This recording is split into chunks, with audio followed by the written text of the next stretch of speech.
What's up, guys? Thanks for clicking on the video. Today's a very special day because my band Nimbus actually just released its first single. It's called Lovers. It's what this video is about. It's up everywhere. It's on Spotify, Apple Music, you name it. I did it through DistroKid, so it should be up everywhere. I'll leave links in the description in case you guys want to go check out the full song, which if you do that, I would really appreciate it because we worked really hard to make it happen, and I think it turned out pretty well. So if you guys want to check it out, I'd really appreciate it. Anyway, in order to promote the song, I thought it might be a cool idea to hop on the YouTube channel and go through actually some of the riffs I'm playing for the first little bit of the song. So I'm gonna play about a minute into the song. I'll have like a tab scroll, and then after that we'll come back and I'll go in depth on the first few riffs of the song and kind of dissect everything I'm doing technique wise. And yeah, I think that might be interesting. If you find it interesting, let me know in the comments. Let me know what kind of content you want to see from me. Yeah, that's it. I'm gonna play the song now.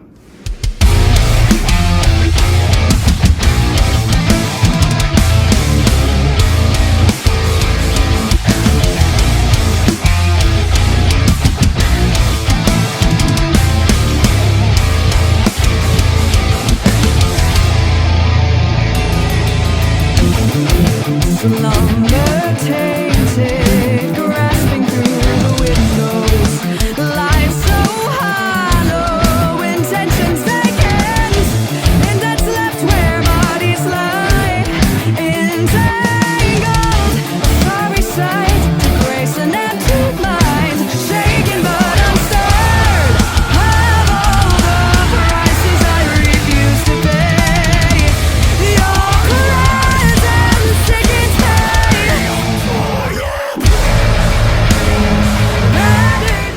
So that was the first minute to the song. If you guys dug it, I'll leave links in the description. You can check out the whole song. I'd greatly appreciate it if you did that. But anyway, before we get into the riffs, I should just mention this interesting arranging aspect about Nimbus songs, and that is there is one 6-string guitar, which is my responsibility, and then there's another guitar player who plays a 7-string guitar. So all the really low notes you hear are probably from the 7-string guitar. And there's a lot of octaves and interesting harmony stuff happening to make both guitar parts different the majority of the time. So today we're going to be looking at the 6-string part. First riff sounds like this.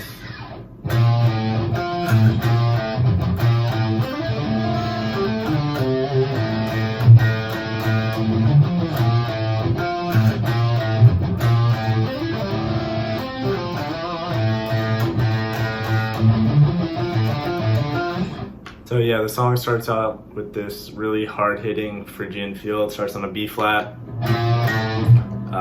which goes to an A, so it's like raw do.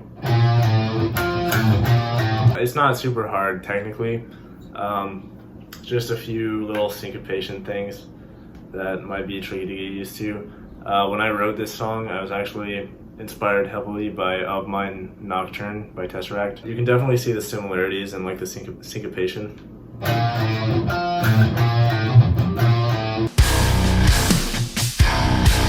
And then you have this riff.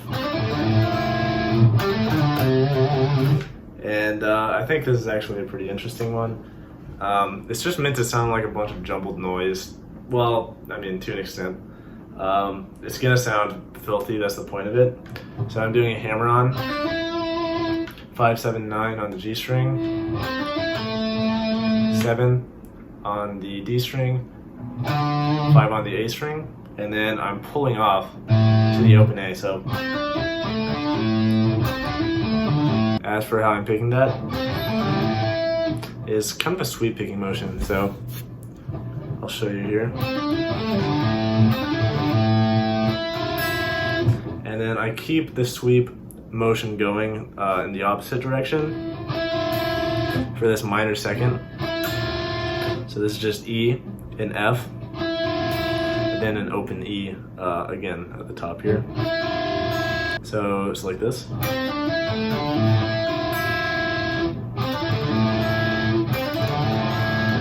And yeah, I just thought that was kind of an interesting one. People have questioned me on that one before, so I thought I'd explain it. If you look at the tab, it just looks weird, so it really makes sense when you understand the picking of it. After that riff, you have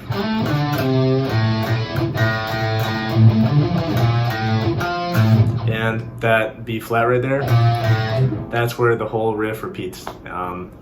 And the only difference being a harmony part I do the second time. So instead of I do, really the only hard part is this, that thing. Anyway, after the first riff, you have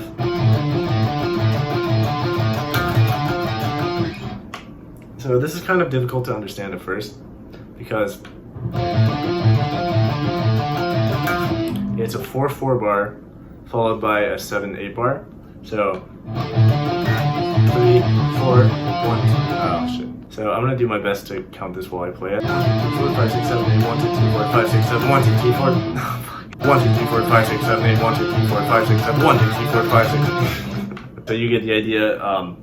Basically there's a 7/8 bar. It's just an all 8th note phrase. And then after the 7/8 bar, it kicks immediately into a 4/4 bar. And it kind of like throws you off a little bit as you go to the next section. So I thought that was kind of cool. So this next section is just a bunch of arpeggios.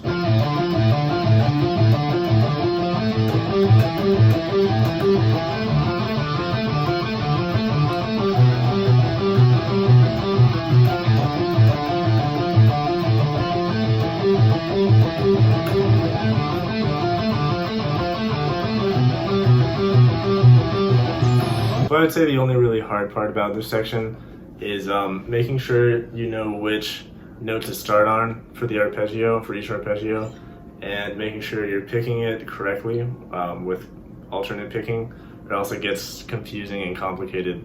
But once you get used to it, it's not that bad, and it's just nice little accompanying part in the background to accentuate each note of the chords that the 7-string guitar is playing. So the last riff showcased in the video is this one.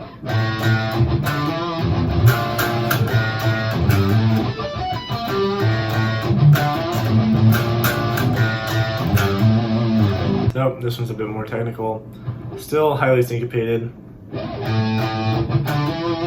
2 open A's, 2 scratches. And then you have hammer on D to E on the A string, 3 more scratches, and then you have B flat major 7, which is flat 2 major 7, again hinting towards Phrygian. Hammer on there, and then this riff, which is cool little harmonic, natural harmonic run there, and that is in both guitars and the bass. And the 7-string guitar plays a harmony with different harmonics. For the 6-string guitar, it's just 7th fret,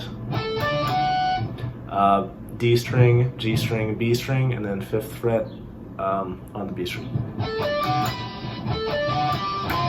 And then you have 3 on the G, 5 on the D. Goes through the same part of the riff again. And cuts out. And then it goes into the chorus after that. Actually goes to A major. But yeah, that's about it. Just wanted to quickly run through the riffs and show you guys kind of what I'm thinking when I'm playing each part. I didn't want to go note by note like I used to, because obviously you can just look at the tab and kind of infer like which picking pattern I'm using or whatever. If you liked the song, didn't like the song, whatever, let me know in the comments. I'd really appreciate those of you who watched the whole video. That's kind of crazy if you did. So thank you for that. But yeah, that's about all I got. Thanks guys.